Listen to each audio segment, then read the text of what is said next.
Olá pessoal, boa tarde, tudo bem? Vamos dar andamento ao nosso conteúdo online, ao nosso módulo de telemarketing e vendas. Vamos falar hoje sobre os capítulos 12 e 13. Capítulo 12 a gente vai falar um pouquinho sobre tudo que envolve a necessidade do cliente, como o operador de telemarketing pode trabalhar esse desejo por trás da compra do cliente. E no capítulo 13, vamos falar um pouquinho sobre a condução desse atendimento, o como que o operador pode deixar o atendimento mais dinâmico, o como que ele pode conduzir esse atendimento ao invés de ser conduzido pelo cliente, tá? Então vamos lá, vamos falar um pouquinho. Primeiro, capítulo 12, quero que vocês tenham em mente que esse capítulo é muito importante, a gente já falou sobre isso, mas a gente vai reforçar de uma forma embasada teoricamente, tá? Quando eu falei para vocês sobre o cliente, sobre o fato dele ter desejos e que o operador tem que vir de encontro com o atendimento desses desejos, não foi aleatório. Foi porque isso foi feito uma pesquisa lá atrás. Um teórico, um filósofo, o Abraham Maslow, ele desenvolveu uma técnica baseada no desejo dos clientes, tá? Então, primeiro, as pessoas possuem necessidades diversas. Elas têm na cabeça dela desejos, anseios que precisam ser preenchidas. E é natural do ser humano, quando a gente acaba por sanar uma necessidade, a gente já está em busca da próxima. E aí eu vou falar muito talvez da personalidade de cada um, né?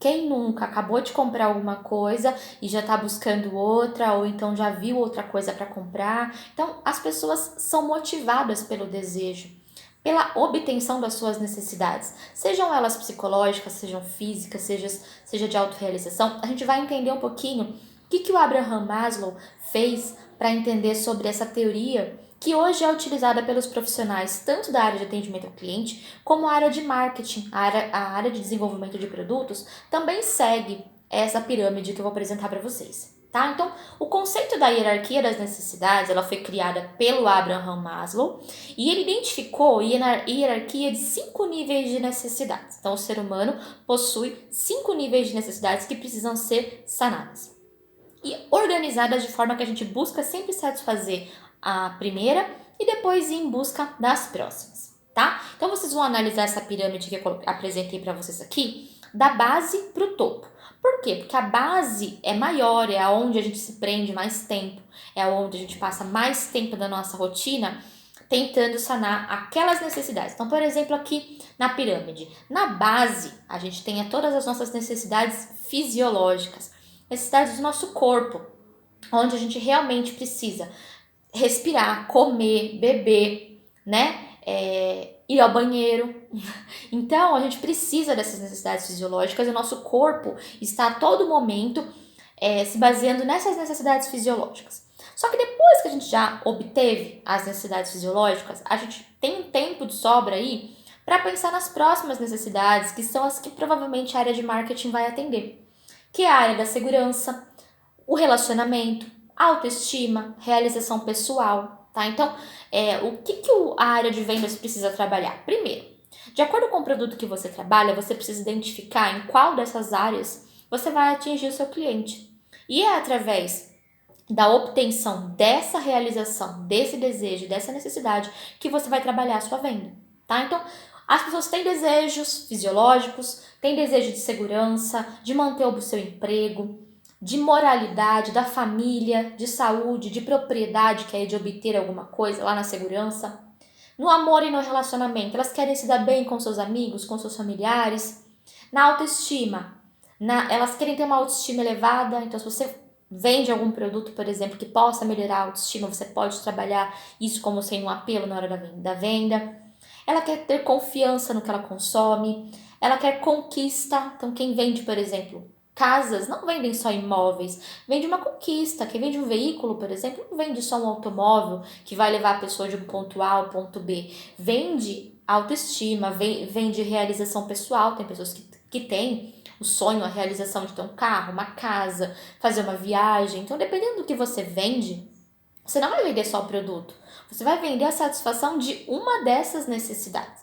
E você tem que entender se o seu cliente está em busca dessa necessidade ou não, tá? Ele pode não ter nenhuma necessidade de autoestima ou de realização pessoal. Ele já satisfez essas necessidades, para ele o que ele tem já basta. tá? Agora, se ele estiver em busca de alguma dessas necessidades, você, vendedor, vai vir de encontro. E você pode usar isso no apelo da sua venda. Olha, eu não estou vendendo para você um carro, estou vendendo um automóvel que vai te trazer conforto, que vai te trazer segurança, que vai te trazer comodidade para sua família, que vai trazer um ganho de tempo para você ter mais tempo com a sua família, não precisar se locomover no transporte público, né, que é de péssima qualidade. Você pode usar N argumentos sem ser falar sobre o automóvel em si. Você vai trabalhar a necessidade do seu cliente quando ele compra aquele bem, tá? Então, para o Maslow, quando a gente termina a conquista de um nível, a gente está em busca do outro. Nosso cérebro sempre está em busca de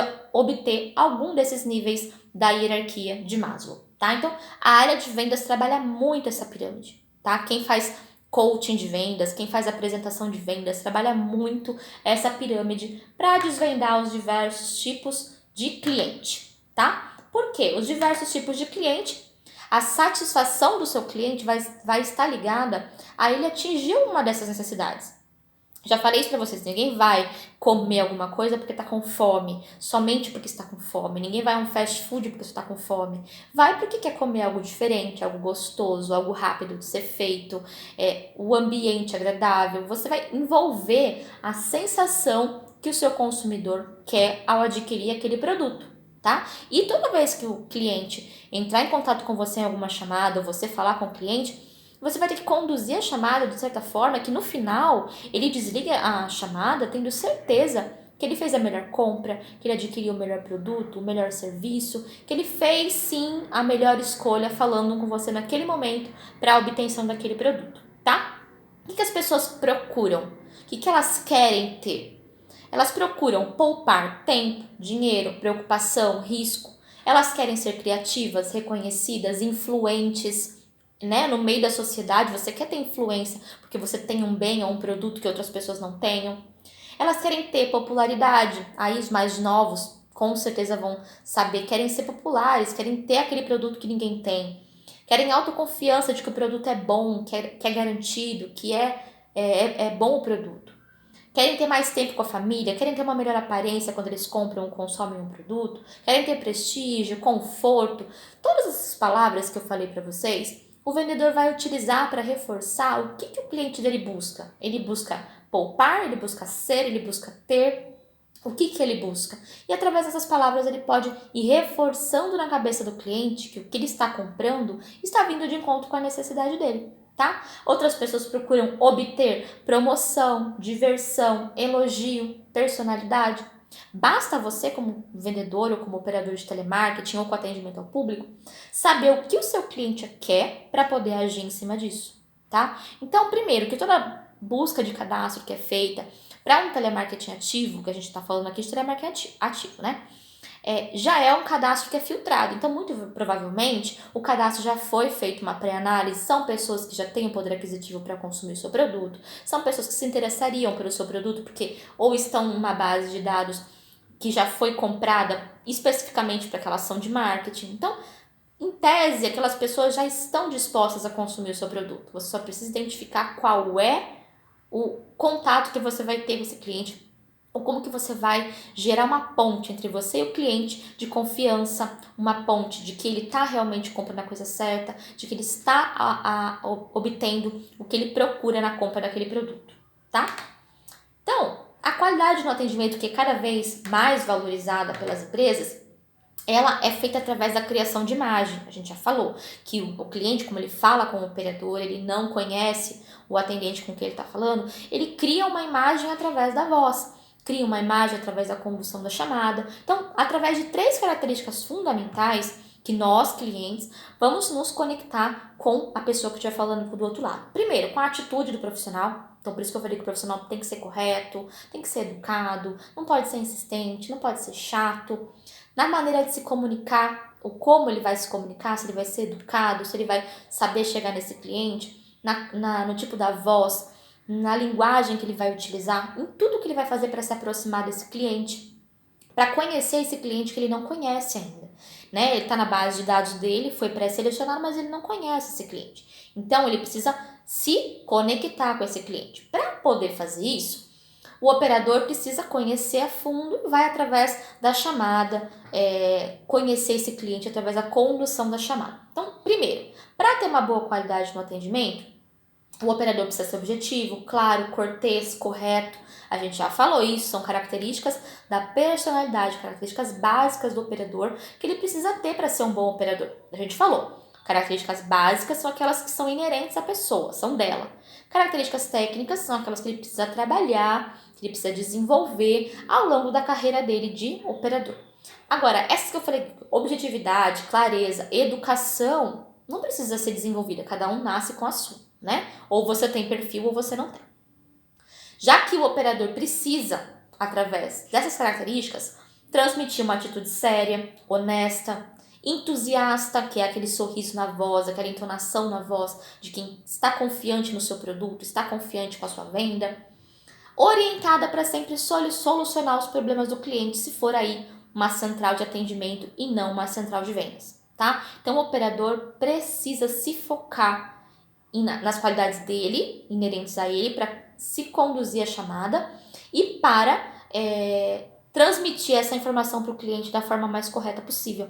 Porque é através da voz que ele vai mostrar a personalidade dele. Ele vai ter que fazer tudo isso através da voz, tudo isso através da comunicação. Então ele precisa trabalhar muito bem essa comunicação. A gente já falou isso na aula passada, nas formas que ele pode utilizar, aumentando a velocidade, diminuindo a velocidade, se o cliente é visual, se o cliente é auditivo, se o cliente é sinestésico. A gente falou sobre isso na aula passada. Hoje eu só estou reforçando esse conceito sobre a qualidade no atendimento, tá? Esse módulo às vezes é um pouquinho repetitivo. Mas por que eu voltei? Para poder falar sobre os diversos tipos de cliente no atendimento, tá? Eu até listei aqui os principais, aqueles que eu julgo mais importante que vocês saibam, que são os tipos de cliente que você vai encontrar, seja no atendimento presencial, seja no atendimento por telefone. Cliente objetivo e direto é aquele que sabe o que ele quer. Então, seja objetivo e direto com ele, porque ele vai ser. Ele vai te explicar o que ele quer, o que ele espera de você, e você só vai fazer aquilo que ele te pedir. Ponto. O cliente objetivo e direto, ele muitas vezes ele é tido como grosso, mas ele não é, ele sabe o que ele quer. Então, não adianta você rodear, não adianta você criar historinhas, porque ele sabe o que ele quer, ele já pesquisou, e ele quer que você dê o atendimento de acordo com o que ele pediu.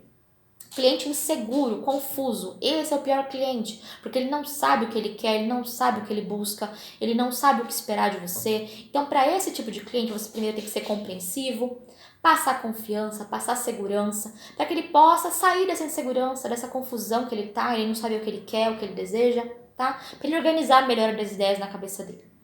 Cliente irritado, hostil e aquele que já teve vários problemas com a empresa ou com o produto, não conseguiu resolver com ninguém e espera que você escute o que ele quer dizer e trate ele com educação, com firmeza, para que o problema seja efetivamente resolvido por você, para que ele não tenha que falar com outro operador, para que ele não tenha que ir para fazer outra chamada.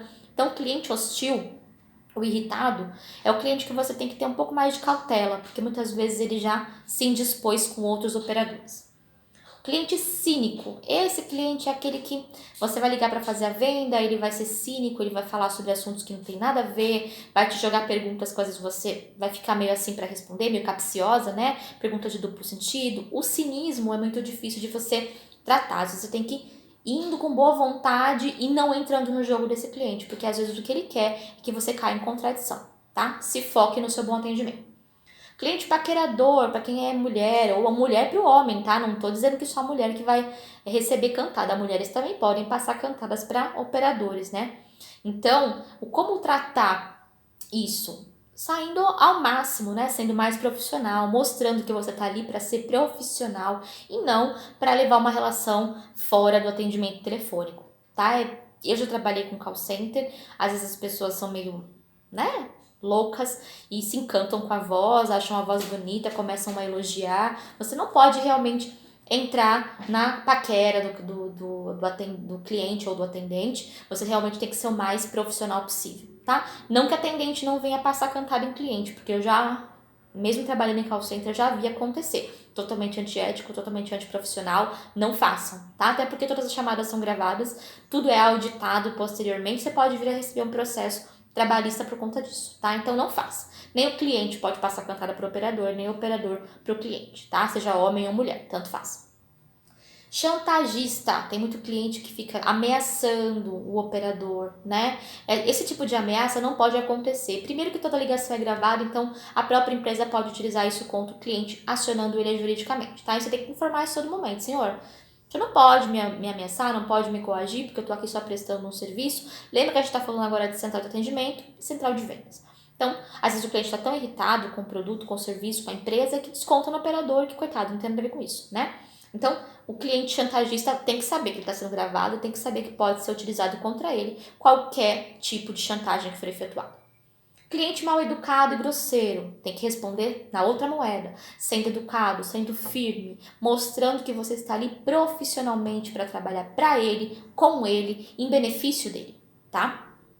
Cliente educado e bonzinho, um em 1 milhão, né? O cliente bonzinho e educado que vai te ouvir até o final, que vai te agradecer, que vai avaliar o seu atendimento como sendo legal, é 1 em 1 milhão. A maioria deles está de mal educado e grosseiro para cima, tá? O cliente bonzinho e educado, você vai pegar ele uma vez no dia, uma vez na semana, né? Quando você der muita sorte, porque a maior parte dos clientes hoje em call center são clientes que não têm paciência de ouvir, não tem tempo para ouvir. Então você tem que realmente saber como trabalhar todo tipo de cliente de acordo com o perfil dele, tá? Nunca entrando na grosseria, na falta de educação, na chantagem, nunca entrando em coisas que possam diminuir o seu atendimento. Sempre profissional, focado em saber muito sobre o produto, em saber muito sobre o serviço, qualquer dúvida que o cliente já esclarecer. Se não souber, buscar informação para ajudar, sempre para poder ajudar o seu cliente, tá? Próximo. Finalizamos o capítulo 12 sobre qualidade no atendimento, sobre os tipos de necessidades do cliente. Vamos falar um pouquinho agora sobre técnica de venda. Então, para que a gente possa realizar um processo de venda, é preciso compreender primeiro que o cliente tem um desejo, a gente já falou no capítulo anterior, e entender a mente desse cliente para poder conduzir o processo de compra, para poder conduzir o processo de venda, né? O cliente, quando ele vai comprar alguma coisa, ele já tem em mente o que ele quer, ele já sabe o que ele quer, então você precisa ir de encontro com essa necessidade. Cada tipo de cliente vai reagir diferente ao seu argumento. Você pode criar um script bem bonito na sua cabeça, mas dizer que ele vai funcionar com todos os clientes não tem como. Não existe uma receitinha de bolo para atingir todos os clientes na mesma intensidade, tá? Cada cliente vai reagir de uma forma ao que você dizer, porque cada um busca alguma coisa quando vai comprar, né? A gente já falou sobre os tipos de necessidade. Então, pode ser que eu não esteja em busca de nada. Então, o argumento que você usar para mim não vai fazer tanto efeito quanto para outra pessoa que realmente está buscando esse produto ou serviço, tá? Então, primeiro, a gente precisa saber desejos. Algumas pessoas se sentem mais confortáveis quando elas estão comprando algo que venha de encontro com o desejo dela. Para isso, é importante dar ênfase nos ganhos que essa pessoa pode ter, tá? Por exemplo, quando você dá ênfase para algumas coisas que são vantajosas, como economia, dinheiro, oportunidade, tempo, espaço, tudo que você vier falar para esse cliente que ele está ganhando tempo, que ele está tendo qualidade no atendimento, que ele vai economizar dinheiro. Gente, quando você fala em economia de dinheiro, não precisa mais nada. A pessoa acha que nem consegue escutar o restante que você falar. Mas se você der alguma economia para ela real de dinheiro, comparado ao outro produto que ela já tenha, outro serviço que ela já tenha, economia de tempo, hoje em dia tempo é dinheiro, realmente as pessoas precisam ter mais tempo para si, mais tempo com a família. Então tudo que você ofereça para elas, para que ela possa ter mais tempo, é a mesma coisa que você vender água no deserto, vai vender muito. Então, reforce características que possam trazer informações sobre economia de dinheiro, economia de tempo, melhoria na qualidade do serviço que a pessoa já tenha, tá? Então, por exemplo, eu coloquei alguns exemplos que a gente pode falar aqui. Essa proposta representa um ganho de 20% sobre o valor da mercadoria. Então, o cliente tem que saber que essa proposta ela é de 20% sobre o valor da mercadoria. Se o produto custa R$1.000, 20% sobre o valor ela vai ter de desconto se ela comprar com você. Tá? Então ela sabe que se ela finalizar aquele atendimento com você, 20% de desconto ele já ganhou. Tá? Os argumentos que você vai usar para convencer o cliente, nem sempre você tem que jogar de cara, porque o cliente às vezes vai conversar com você vai entender se esse cliente precisa desse desconto ou não, se esse cliente se interessa por esse desconto ou não. Clientes que têm muito poder aquisitivo, se você oferecer para ele 20% de desconto, vai falar, Não tô precisando agora, 20% de desconto sobre 1.000, é muito melhor eu não gastar, né? Então, depende muito do cliente. Então, você tem que sentir se o cliente quer o produto, se ele gosta do produto, e se você oferecer algo com desconto, se ele não vai ficar mais interessado ainda, tá? Então, não jogue em cartas se você não conheceu o cliente ainda. Mas saiba que se você oferecer um desconto de 20%, provavelmente ele pode fechar, tá? Outra frase. No valor à vista, ainda parcelamos 30, 60 e 90. Então, por exemplo, se você fechar esse valor comigo, mesmo com os 20% de desconto, eu ainda te dou um parcelamento de 30, 60, 90 dias para pagar. Tá? Então o cliente fala, nossa, ainda tive desconto, ainda vou poder pagar parcelado no valor à vista. Nossa, que proposta maravilhosa, né? Então, ir de encontro com desejos onde você possa mostrar prazo de pagamento, mostrar a economia que o cliente vai ter, são vantajosos, tá? Mas já falei, não desperdicem todas as cartas, não apresentem todas as vantagens, porque o cliente pode querer aquele plus no final do atendimento, aquilo que ele não teve na outra operadora. Não que você não tenha, você tem, mas você não vai usar todas as cartas de uma vez só, tá? Para conquistar o seu cliente.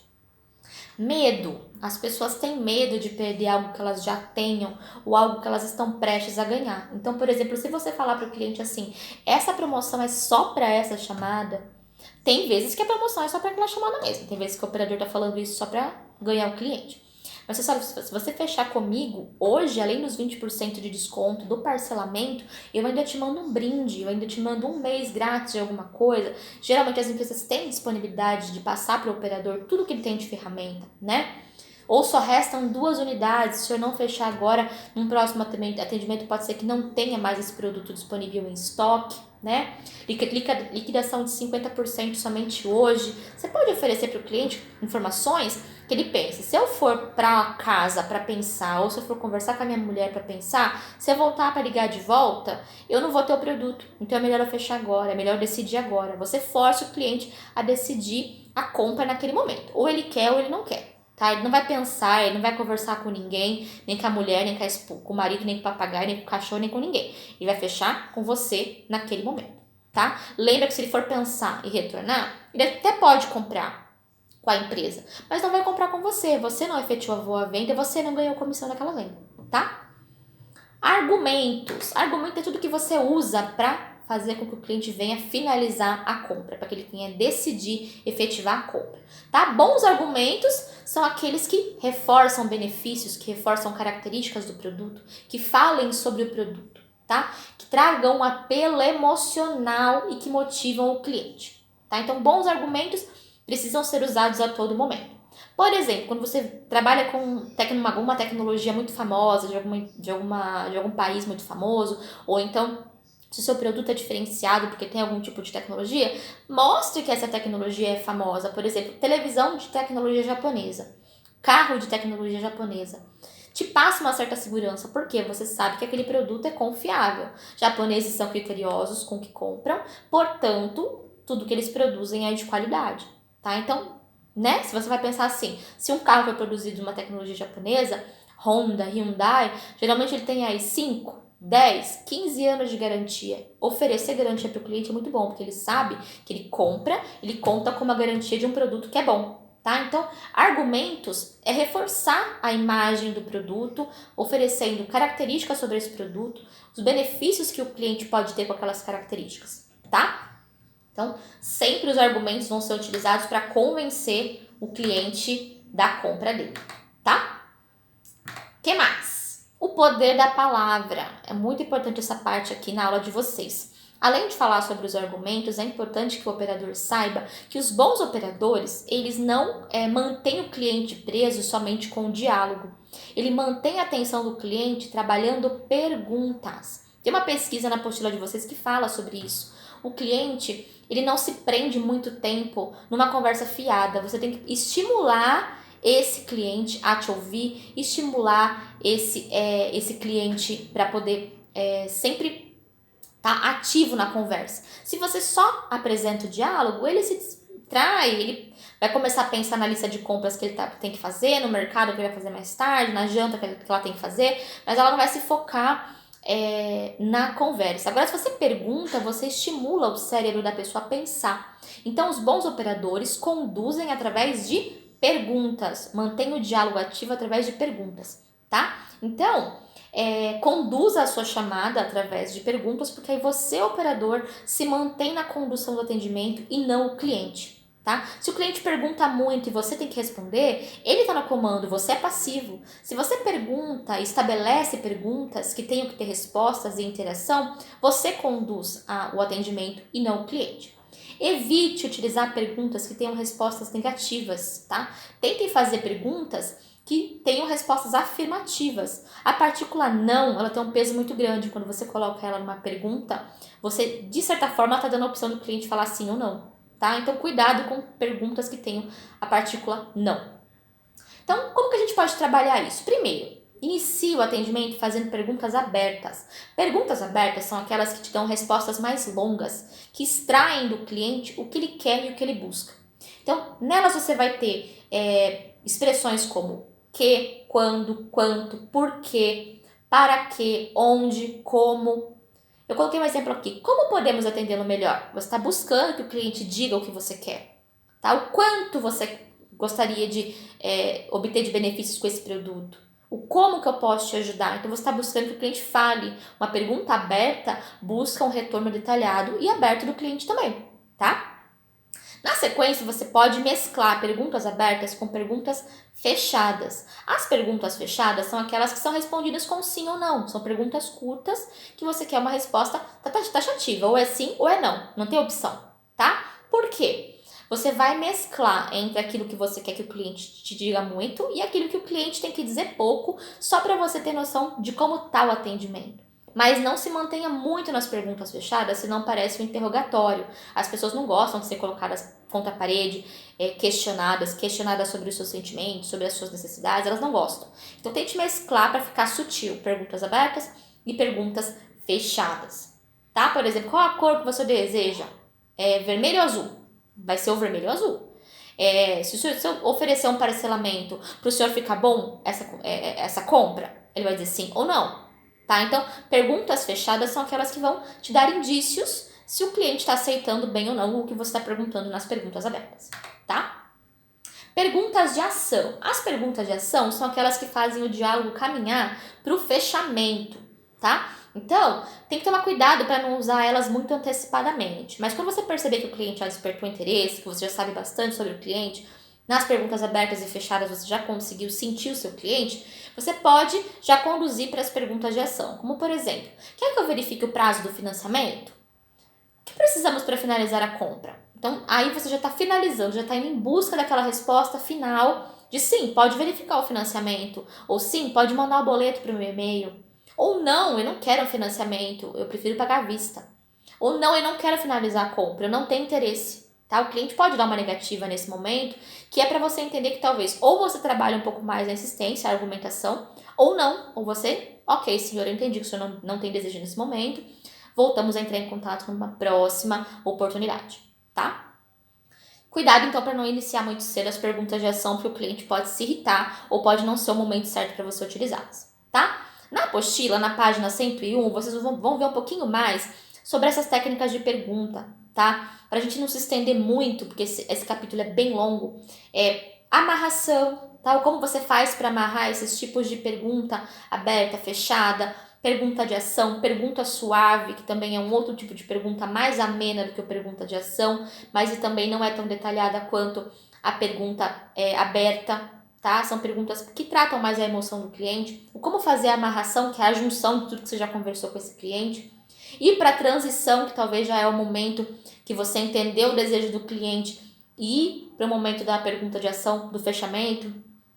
Perguntas de afirmação, mais pergunta, onde você vai trabalhar, talvez reforçar o que você já disse para o cliente realmente entender o que você quis. Então você afirma e depois você pergunta, tá? Tem um pouquinho mais detalhado lá na página 101, tem uma lidinha, tá? Eu falei sobre as três, pergunta fechada, aberta e de ação, que são as mais comuns, servem para todo tipo de venda, todo tipo de diálogo, tá? Essas aqui servem de acordo com o tipo de venda, se é atendimento ao cliente, se é um cliente mais insistente, não é para todos os atendimentos que você vai usar todos esses tipos de pergunta. Vale lembrar, vocês vão estudar e de acordo com cada tipo de cliente você vai ver qual é a condição da sua chamada. Pergunta aberta, fechada e de ação você vai usar em todo o atendimento, tá? E aí é isso, pessoal. Nós finalizamos o nosso capítulo 13, tá? Então, lembrando, esse foi o último capítulo antes das férias. Tirem esse período para descansar, para vocês darem uma revisada em tudo que a gente viu até agora. Porque assim que a gente voltar das férias, a gente vai finalizar o capítulo de vocês, vendo os 3 últimos capítulos, tá? O capítulo de relaxamento e postura, esse capítulo eu não costumo dar em aula, tá? Porque é um capítulo mais pra gente aprender exercícios físicos para quem trabalha no call center. Como a gente não tá presencial, eu não vou falar sobre ele. Vocês podem dar uma lidinha, é o capítulo 17, já podem se antecipar na leitura, podem dar uma lida nele. Ele fala muito sobre relaxamento e postura de quem trabalha no atendimento, para evitar desgaste físico, desgaste emocional, para não causar nenhuma lesão por esforço repetitivo. Então, assim que a gente voltar das férias, a gente vai ver o capítulo 14, o capítulo 15, o capítulo 16 e o capítulo 17 e o 18, também tem 18. Os dois são de leitura, somente para conhecimento de vocês, tá? O 18, que é normas sobre o telemarketing, esse capítulo ele já teve muita alteração na apostila de vocês, tá? Porque a norma do telemarketing ela varia de acordo com o tipo de atendimento, as ISOs que são utilizadas pela empresa. Então, é um capítulo muito particular, de acordo com cada empresa. As normas, geralmente, elas são afixadas lá no manual de instrução. Quando o operador é contratado, ele recebe as normas da empresa. Então, cada empresa tem uma política, cada telemarketing tem a sua norma. Então, eu não costumo dar esse capítulo mesmo, porque eu acho que é muito particular de cada tipo de empresa a qual você venha trabalhar. Você pode trabalhar em 10 empresas diferentes com atendimento ao cliente. A norma e a política de uma não vai ser igual a da outra, tá? Então, é muito particular. Eu deixei para vocês aqui proposto exercícios de revisão. Vocês vão falar assim, professora, mas a gente está de férias. Quem quiser fazer, quiser revisar, eu sei que alguns alunos já fizeram, que já me falaram, mas se quiserem fazer para revisar tudo que a gente aprendeu, na página 113, do 1 ao 24, que é o capítulo que a gente viu até hoje, façam esses exercícios de revisão para vocês poderem estar mais atualizados no assunto e não perder o ritmo assim que a gente voltar de férias, tá bom? É isso, pessoal. Fiquem com Deus e boas férias.